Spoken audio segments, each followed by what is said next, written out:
In today's daily dose of growth, we're going to talk about social health and relationships before a giant growth thing. All right, so let's just start. I've got so many examples of this happening. A lot of people go through finding themselves, or they go and they connect with something and they get really good at it. Let's just go body CrossFit. They find CrossFit and they start focusing on that. But a lot of us move through our life, right? We have different activities, different interests, and when we develop a new one or spend more energy on that, we have a new circle of friends. So you find CrossFit. Man, I don't like that being an example. I almost did it this morning. Oof, the first time. Let's just say pickleball. Oh man, I don't like that either. All right, so you get all excited about pickleball. You start finding your pickleball friends, and you get your little crew, and you all whacking your little ball at each other and yelling things. I think I don't really know.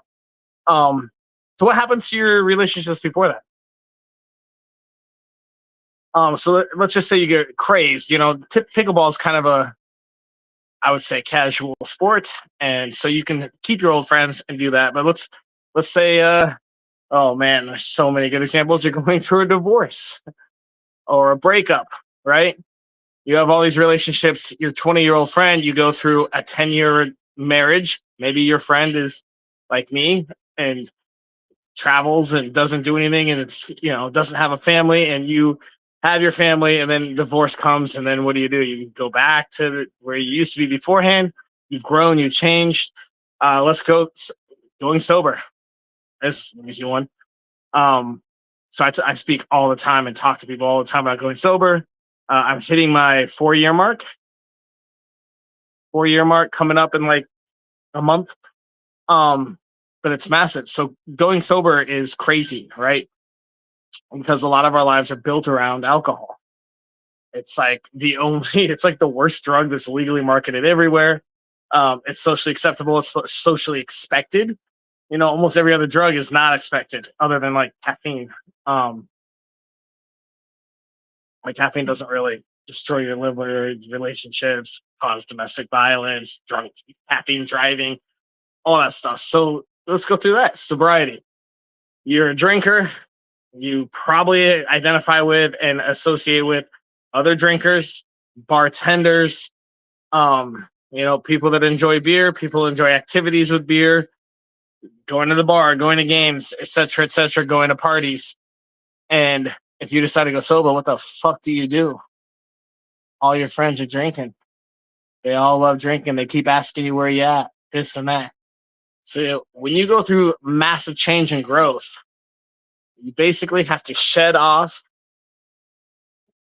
a lot of your friends and find new ones. And I think that's how life's supposed to be. We all have, best friends from elementary school, different set of best friends from middle school for most of us. Maybe you kept one, two, three or so. A different set of friends in college if you went to college.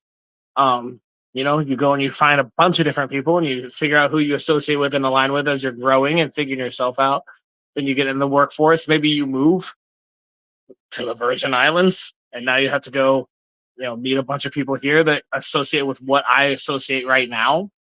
A lot of it stays the same. I love entrepreneurship. I love teaching people. I love spending all my time learning unique information and ways to make life simpler and then sharing that with everyone.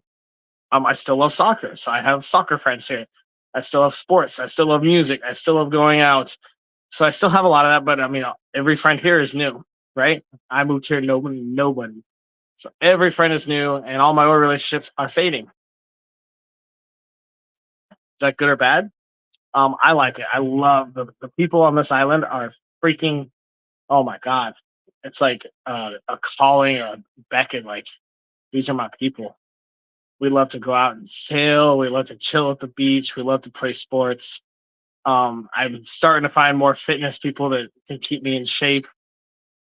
But I mean, this island essentially is be kind and be joyful. And oh my gosh, and the party. I mean, Carnival is a whole nother ball game. All the food, the culture, like the local stuff, I like more. Like Italian food here and Chinese food and barbecue obviously is nothing compared to what I'm used to. Um, and so it's like the Saint Tommy and Virgin Island culture that's the best part of the islands. Um, the friendly, I mean, good morning, good afternoon, good nights. So awesome. Everyone's super friendly. It's crazy. They're really crazy actually coming from. I mean, Denver's a pretty friendly city too, but down here it's a whole other ballgame. You can just meet anyone here and just sit and talk for hours. You can even just stop in the middle of the road and talk to them if you want. Um, so yeah, so when you grow, you're gonna shed your friends. A good book to read is by Ed Milet, and he talks a lot about your inner circle, your middle circle. You know, there's like 5 levels of friends, and the outside ones is almost like a solar system, right? Like these are the comets that come in, affect your life a little bit, say hi, and go out. And then your inner circle, he actually revisits it like every 6 months. And I kind of do this with my board of directors, my personal board of directors, my Dream 36. You know, so your inner circle is like, say, your 15 closest people. It could be family, it could be friends, and as you grow and do new things, you know, hopefully you're moving through life and not just sitting stagnant. You know, hopefully you're embracing spirituality, or socially going and deepening relationships or finding new relationships. Financially, hopefully you're growing, learning, investing, making financial freedom closer. What else is there? Intellectually, I hope you're learning and studying all the time, finding new things, and having new passions. But as you learn and grow, this interior circle should also be growing. So it doesn't have to be growing numbers wise, but it's got to be growing in the quality of personnel, right? So maybe your childhood friend from 5th grade was your inner circle until you were 18 or 20. And then say you went to college and you started learning, oh, now I'm studying more intellectually, and maybe they decided not to and they did something else, and they just, I don't know, started doing something that doesn't require intellect. I don't know what it is. And so then they can drop off into an outer ring. So you have like, 3 or 4 different rings of your circle, your people. Your inner circle is by far the most important, and you should be revisiting it. I mean, I write it down. I have my board of directors, all my Dream 36 written down. Everyone that I consider close or want to be close in my inner circle. And then the outer circles, obviously the comments, people come in, hang out for a couple months, come out, but they don't share all your core values. They're not somebody you rely on in emergencies, et cetera, et cetera. But here's one problem I'm running into.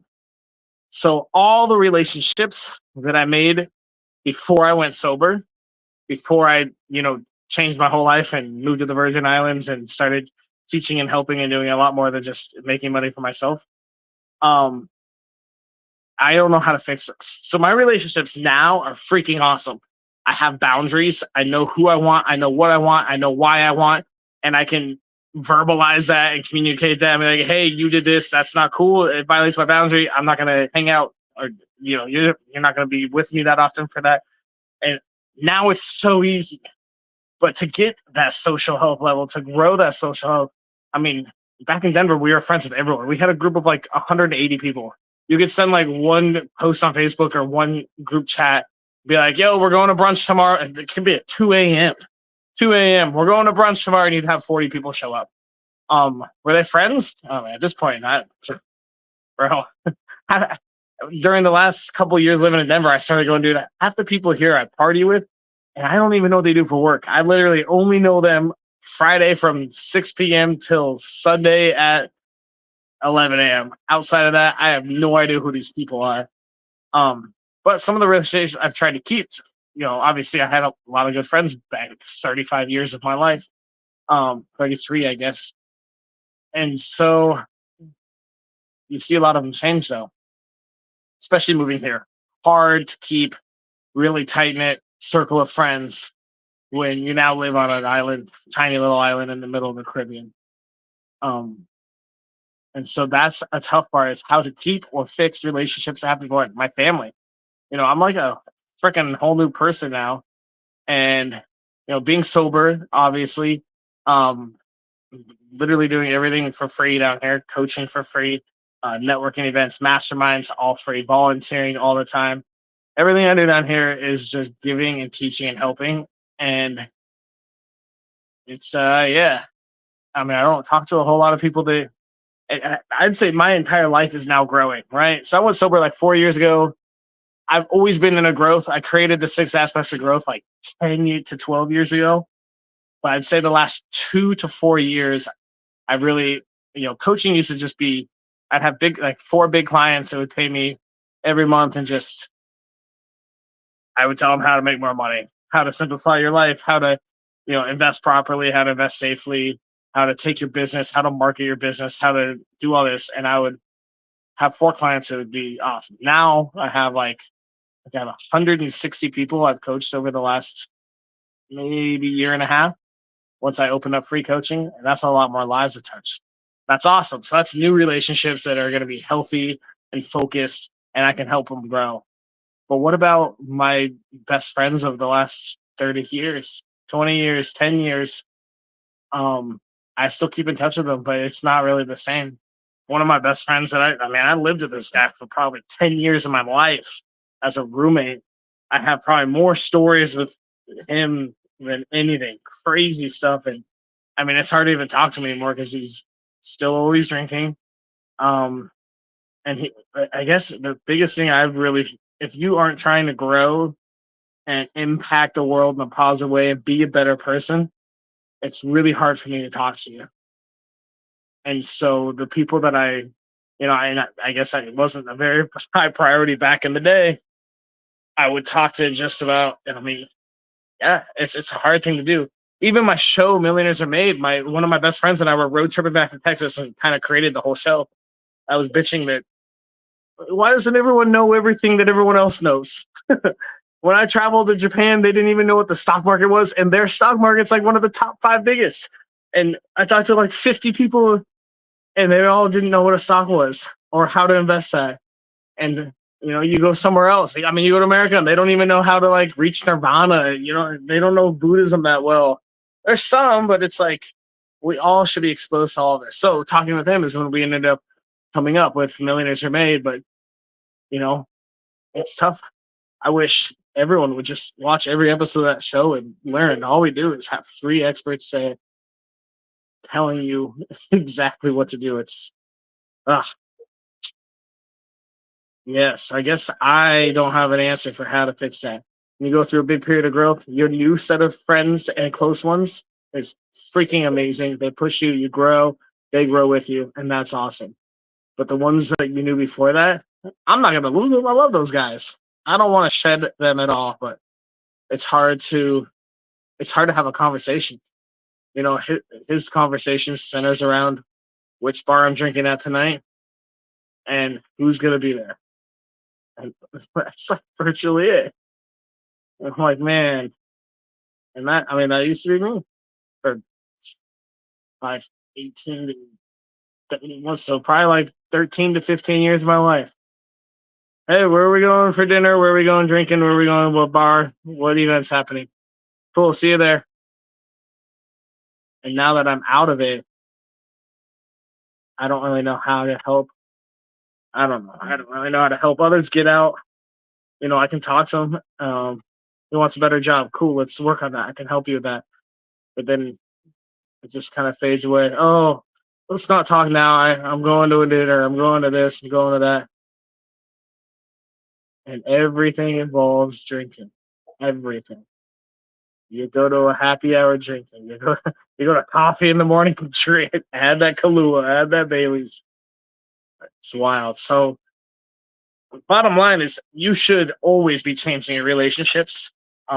Virtually every relationship expert says that. Um, Great book is Ed Milet. He talks a lot about it. And yeah, I mean, I try to revisit every 6 months and just figure out who I want in my inner circle, who's influenced me the right way. Just like they say, you, the closest five people to you are who you're going to be. And so I have to pick five people that are always growing, always building, always doing. And sometimes people stop. They go through periods, or maybe they've reached where they want to be. And that's another thing I learned too is you got to accept that not everyone wants to do these massively crazy things like teach the entire world how to make six figures a year passively automated, which is a challenge I'm trying to have. It's gonna be my life's work. It's gonna be so hard, but we'll see. So hopefully, to improve your social health, revisit your friends, revisit your closest friends, come up with a dream 25 of the people that you want in your circle. Try to have a best friend that's better than you in all six aspects of health: physical, mental, intellectual, spiritual, social, and financial. Have that one friend that's super rich. Hey, man, teach me how to be rich. Have one friend that's spiritually sound and whatever spirituality you want. That one friend that's like super smart, whiz person, and surround yourself with them and keep growing. I hope today is the best day.